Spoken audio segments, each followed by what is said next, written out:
इनसे बात करेंगे। प्रतिनिधि जी ये बताइए कि अभी किस तरीके से तैयारियां हो रही है एमआईएम में पंचायत चुनाव को लेकर के? मैं ज़रूर बताऊंगा। मैं प्रदेश संयुक्त सचिव अमान अख्तर हूं। मैं आपसे माफ़ी चाहता हूं, बस एक बात ज़रूर मैं कहना इसमें आपके माध्यम से कहना चाहता हूं कि हमारी जो पार्टी मजलिस इत्तेहादुल मुस्लिमीन है, ये पार्टी के जो हमारे कायद हैं बैरिस्टर असदुद्दीन ओवैसी साहब, इन्होंने कोई भी सिंगल वर्ड भी आज तक एंटी कॉन्स्टिट्यूशन नहीं बोला है। ये वाहिद इंसान है जो हमेशा संविधान की बात करता है और संविधान के मुताबिक काम करता है। देखिए यहाँ लड़ाई अभी क्या है, एक तरफ एक तबका है जो संविधान को खिलाफ काम कर रहा है। लगातार जो बिलें पास हो रही हैं संसद के अंदर, जैसे एनआरसी जो आर्टिकल 14 और 15 का वायलेशन करता है, जो आर्टिकल कहता है कि धर्म के आधार पर किसी को ना नफ़ा पहुंचाया जा सकता है ना किसी को नुकसान पहुंचाया जा सकता है, ऐसी असंवैधानिक बिल के विरोध में हमारा जो है कायद संसद के अंदर बिल को फाड़ता है।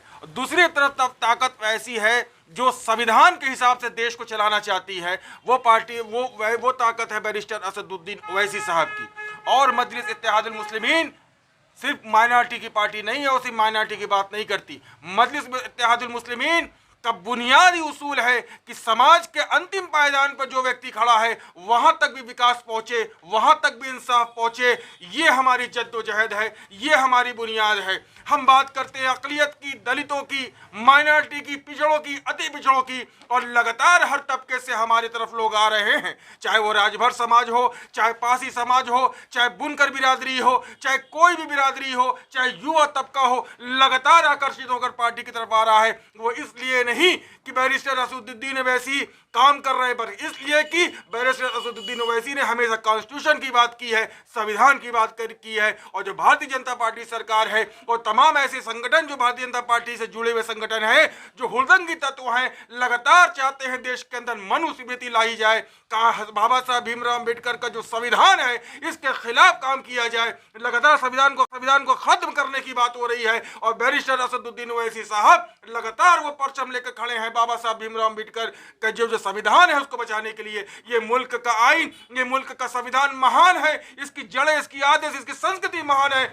हम लोग मर जाएंगे, हम लोग मजलिस इत्तेहादुल मुस्लिमीन वाले अपनी जान दे देंगे, लेकिन भीमराव अम्बेडकर साहब के संविधान को कोई नुकसान पहुंचने नहीं देंगे। इस बात के साथ मैं अपनी बात कहना चाहता हूं। जो आपने जिला पंचायत के चुनाव की बात कही, देखिए 2022 के चुनाव में मजलिस इत्तेहादुल मुस्लिमीन मजबूती के साथ लड़ेगी, और न सिर्फ सांप्रदायिक शक्तियों के खिलाफ लड़ेगी बल्कि नाम निहाद सेकुलरों के खिलाफ भी लड़ेगी, जिन्होंने सेकुलरिज्म का एक आवरण तोड़ा है, एक लेबादा उड़ा है, लेकिन हकीकत में वो भी भारतीय जनता पार्टी के हिंदुत्व के साथ प्रतिस्पर्धा में लगे हैं। कहीं ना माइनॉरिटी और अकलियत और दलितों पर जब अत्याचार हो रहा, मॉब लिंचिंग हो रही है, कहीं से कोई खड़ा होता नजर नहीं आ रहा है। चाहे एनआरसी का मुद्दा हो, चाहे मॉब लिंचिंग का मुद्दा हो, चाहे किसानों का मुद्दा हो, कहीं ये छदम बेसवासी जो सेकुलर है इनसे भी हमारी लड़ाई है। तो 2022 के चुनाव में मजलिस पूरी मजबूती से उतरेगी, लेकिन हमारा एक कमिटमेंट है। हमारा जिस तरह से बिहार में हम लोग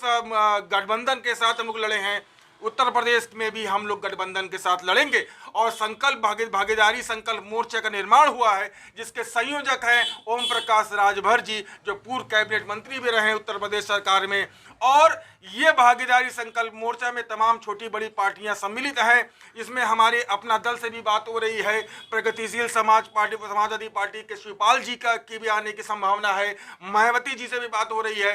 अभी भविष्य में ये तय होगा कि भागीदारी संकल्प मोर्चा में कितने गठबंधन आएंगे, और ये जब गठबंधन तय हो जाएगा तो ये गठबंधन के हिसाब से जो सीट का जो एक शेयरिंग होगी, वो जो सीट की शेयरिंग होगी उसमें मजलिस इत्तेहादुल मुस्लिमीन लड़ेगी। हम लोग गठबंधन का पालन करते हुए जो भी तय करेगा पार्टी आला कमान, जो भी पार्टी के जो यूनिट तय करेगा उस सीट पर लड़ेंगे। लेकिन इतनी जिम्मेदारी से कह रहे हैं आपसे कि लड़ेंगे तो मजबूती से लड़ेंगे, और हम जीते, हम लोग सरकार बनाएंगे कि नहीं बनाएंगे ये तो भविष्य के गर्भ में है। लेकिन ये मैं मजबूती से कह सकता हूं कि भागीदारी संकल्प मोर्चा को नजरअंदाज करके और उसको जो है अंडर एस्टिमेट करके भी कोई सरकार नहीं बनेगी, ये तय है। भागीदारी संकल्प मोर्चा में राजभर समाज, दलित, अति पिछड़े सारे लोग मिल करके बैरिस्टर असदुद्दीन ओवैसी साहब के साथ मिलकर हम लोग लड़ेंगे। और इसी क्रम में जिला पंचायत का चुनाव जो बनारस में हो रहा है वो जिला अध्यक्ष जाहिद खान साहब के नेतृत्व में बड़ी मजबूती से लड़ेंगे।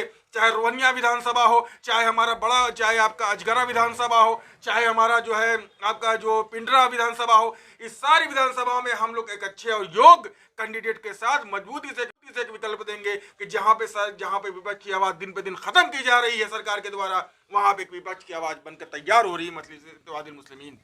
ये बताइए कितना लोकतंत्र है इस देश में, उत्तर प्रदेश के अंदर कितना लोकतंत्र बाकी है? साहब वही तो बात मेरी मैंने आपसे कहा कि लोकतंत्र तार तार हो रहा है। आज चीफ जस्टिस जो हमारे न्यायाधीश है उनको भी बाहर आकर प्रेस कॉन्फ्रेंस करना पड़ रहा है। जज लोया की हत्या हो जा रही है। आज आप देखिए ना कि एनआरसी सीए जो असंवैधानिक बिल है, उस बिल के खिलाफ प्रोटेस्ट करने वाले, संवैधानिक तरीके से प्रोटेस्ट करने वाले नौजवान आज भी जेलों में हैं। क्यों जेल में आप रखे हैं उनको? किस जुर्म में आप जेल में रखे हैं? हक बात बोलने पर आज जो स्वतंत्रता की अभिव्यक्ति है हमको सरकार ने, जो संविधान ने दिया, जो मौलिक अधिकार हमको दिया है, उसका भी हनन कर रहा है। आज कोई सच बात भी बोलता है तो उस पर रासू का तामीर कर दी जाती है। आज हिंदुस्तान के सैकड़ों जेलों में, बल्कि हजारों लाखों की संख्या में जो है बेगुनाह नौजवान आज जेल के सलाखों के पीछे में हैं। उनको फास्ट ट्रैक कोर्ट की हम लोग अपील करते हैं, सरकार से लगातार मांग कर रहे हैं फास्ट ट्रैक कोर्ट का निर्माण किया जाए। अगर वो दोषी है तो उनको सजा दीजिए, दोषी नहीं है तो वापस कर उनको बाहर निकालिए। सिर्फ उनको 20-20 साल 15-15 साल सड़ाया जा रहा है, न्याय नहीं मिल रहा है। इसी तरह लोकतंत्र का गला घोटा जा रहा है। तमाम लोगों को आवाज हक बात बोलने के लिए सजा मिल रही, रासुका जो है लगा दिया जा रहा है, 144 का वायलेशन करके उनको पर केस कर दिया जा रहा है। हमारे किसान भाई जो हमारे अन्नदाता हैं, जो आज जिनके वजह से देश खाना खाता है, हम लोग आज रो रहे हैं कि आज ये सरकार इतनी तानाशाह सरकार हो गई है। जो किसान हमारे हिंदुस्तान की रीढ़ है, 70% कृषि प्रधान ये देश है, आज वो किसान जाड़े मर गए। 14 किसानों अब तक मर चुके हैं दिल्ली के जंतर मंतर में। और ये कारपोरेट परस्त सरकार जो सिर्फ कारपोरेट के लिए काम करती है, आज किसानों की जो हत्या की, ये सरकार हत्या कर रही है किसानों की। ये जो दिल्ली में सड़कों में किसान मर रहे हैं जाड़े के दिन, ये सरकार हत्यारी सरकार है, किसानों की हत्यारी सरकार है, ये नौजवानों की हत्यारी सरकार है, लोकतंत्र की हत्यारी सरकार है, संविधान को खत्म करने वाली सरकार है। तो इसके खिलाफ हम नौजवान हो, मजलिस मुस्लिमीन के बैनर तले, चाहे वो दलित हो, चाहे अकलियत हो, चाहे राजभर समाज के हो, चाहे पिछड़ा हो, चाहे अति पिछड़ा हो, सारे लोग संविधान की लड़ाई में, संविधान की रक्षा में और लोकतंत्र को बचाने के लिए एकजुट होंगे। और 2022 के चुनाव में भागीदारी संकल्प मोर्चा इनको कड़ी टक्कर देगा।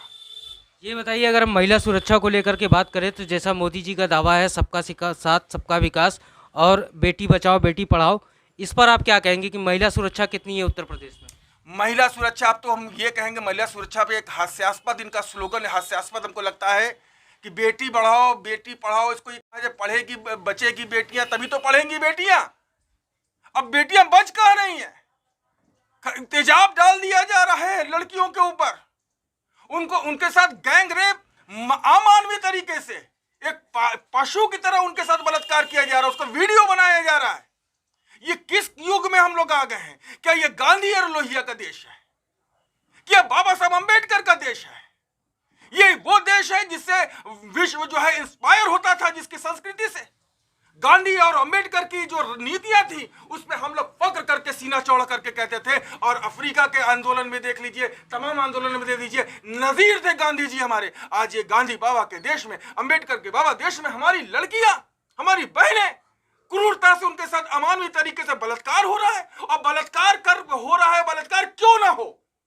जब बलात्कार करने वाले अगर मंत्री होंगे, विधायक होंगे और वो कैबिनेट के अंदर बैठे होंगे, उनको सजा नहीं मिलेगी तो क्या छोटे मोटे लोगों को मनोबल नहीं बढ़ेगा? अगर आप एक कैबिनेट मंत्री को या एक मंत्री या एक भाजपा विधायक जिनको बलात्कार का आरोप लगा, उनको आप सलाखों के पीछे खड़ा कर देते तो शायद आज नीचे जो बलात्कार हो रहे हैं, नीचे लोगों का मनोबल गिरता।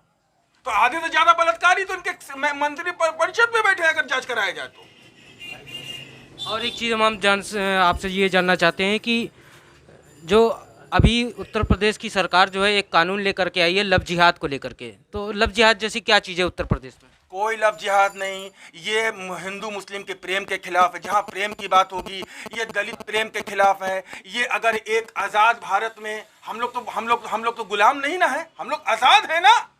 तो ये एक कानून भी इजाजत देता है कि एक बालिग लड़की एक बालिग लड़का है, अगर स्वेच्छा से एक दूसरे से प्रेम करते हैं तो रह सकते हैं। तो ये क्या, ये मालूम है ये क्यों लव जिहाद ला रहे हैं। लव जिहाद इसलिए ला रहे हैं कि इनके जो कुकर्म हैं, जो इनके जो रोजगार नहीं दे पा रहे हैं, किसान आज बर्बाद हैं, महंगाई चरम पर है, अर्थव्यवस्था खत्म हो चुकी है, बैंक लूट चुके हैं, बैंकों को लूट करके माल्या वगैरह भाग चुके हैं। आज सारे लोकतांत्रिक संस्थाएं तार हैं, संवैधानिक संस्थाएं तार हैं। इसको छुपाने के लिए, ये पोलराइजेशन करने के लिए एक से एक मुद्दा लेकर के आते हैं। और दूसरा वजह यह है कि ये लगातार मनुस्मृति को लाना चाहते हैं, संविधान को खत्म करके वो मनुस्मृति को लाना चाहते हैं। इस तरह का हिंदू राष्ट्र की परिकल्पना इनकी है, जिस हिंदू राष्ट्र में ना मुसलमानों की जगह है, ना दलितों की जगह है, और ना किसी महिलाओं को जगह दी गई है। ये इस तरह की राष्ट्र की तरफ बढ़ रहे हैं। लेकिन हम अकलियत के लोग, दलित लोग, पिछड़ा, अति पिछड़ा नौजवान चट्टान की तरह इनका मुकाबला करेंगे, लड़ेंगे और जीतेंगे। उत्तर प्रदेश कि कहीं कोई सुरक्षित नहीं है, महिलाओं के साथ बलात्कार हो रहा है, लगातार हत्याएं हो रही हैं, व्यापारी परेशान है। दूसरे हमारा सबसे बड़ा मुद्दा यह है कि जो एक असुरक्षा की भावना फैल गई है माइनॉरिटी के अंदर, दलितों के अंदर, कहीं गाय के नाम पर, कहीं नारे के नाम पर, कहीं जय श्री राम नारा लगाकर जिस तरह से लोगों के साथ मॉब लिंचिंग की जा रही है, इसका एक निवारण हो।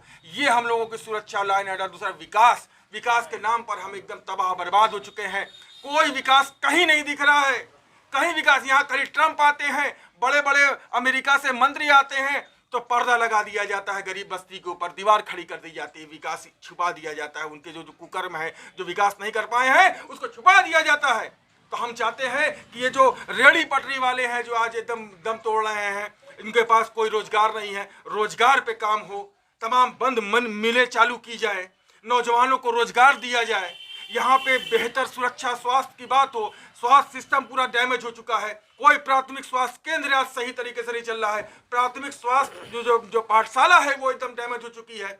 आज स्थिति ये हो चुकी है कि हम लोगों को पास ना बेहतर स्वास्थ्य है, न शिक्षा है ना कोई हमारे पास सुरक्षा है। हम लोग के पास क्या है, सिर्फ पोलराइजेशन करने वाला, नफरत वाला मुद्दा। कभी लव जिहाद है, कभी मॉब लिंचिंग है, कभी धारा 370 है, कभी मंदिर मस्जिद है। अब जनता इससे उब चुकी है। नौजवान रोजगार चाहता है, किसान चाहता है अपना बेहतरी के लिए, और माइनॉरिटी और अकलियत के और दलित के लोग चाहते हैं सुरक्षा उनके साथ हो, उनकी स्वतंत्रता की अभिव्यक्ति पूरी तरह से हो। और जिस बाबा साहब अम्बेडकर ने जो संविधान दिया है, जिसमें सबको समान रूप से विकास करने का मौका मिला है, वो बराबर से मिले। समाज के अंतिम मैदान में खड़ा व्यक्ति को भी विकास और इंसाफ पहुंचे, ये हमारी पहली प्राथमिकता होगी। चलिए, बहुत बहुत शुक्रिया सर हमारे साथ बातचीत करने के लिए। एक बार फिर से हम आपका शुक्रिया अदा करते हैं।